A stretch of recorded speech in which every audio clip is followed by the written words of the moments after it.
there is a possibility most people never seriously consider. What if the most important events of your life were never random? What if the moments you call coincidence, the encounters you can't explain, the patterns that keep returning, were trying to tell you something? Think about it. How many times have you believed you had finally moved on from a certain struggle, only to find yourself facing it again?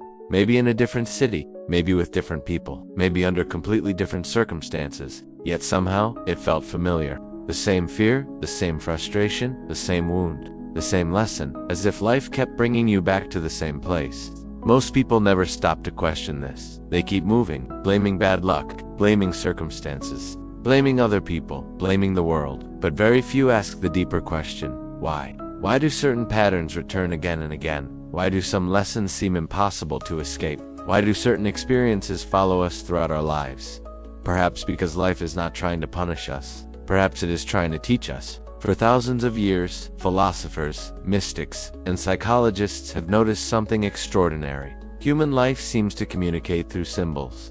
Not symbols carved into stone, living symbols, experiences, relationships, failures, successes, opportunities, losses, moments that appear ordinary on the surface, yet carry something much deeper underneath, as if reality itself speaks a hidden language, and most of us have forgotten how to listen.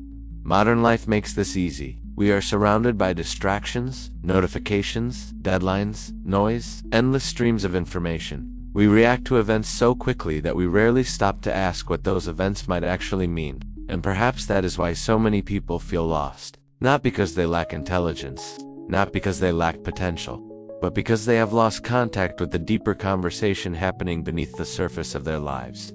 Carl Jung once made a remarkable observation: what remains unconscious returns as fate. At first it sounds simple, but hidden inside those words is one of the deepest truths about human experience. What you refuse to see within yourself, you will eventually encounter outside yourself. What you fail to understand, life will repeat. What you avoid will return in another form, again and again and again, until it is finally seen. Take a moment and look back at your own life.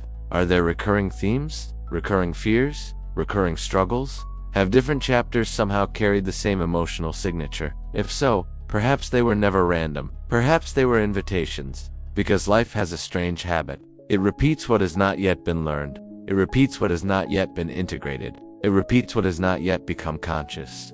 Imagine a teacher trying to help a student understand something important. First, the teacher explains, then demonstrates, then repeats, then tests. Life operates in much the same way. First it whispers, then it nudges, then it challenges, then it confronts, and when nothing changes, it raises its voice. Sometimes those raised voices arrive as crises, unexpected endings, painful losses, moments that shake everything we thought we understood. And in those moments, most people ask the wrong question. Why is this happening to me? But there is a far more powerful question. What is this trying to show me? That single shift changes everything, because it transforms suffering into inquiry, and inquiry into growth.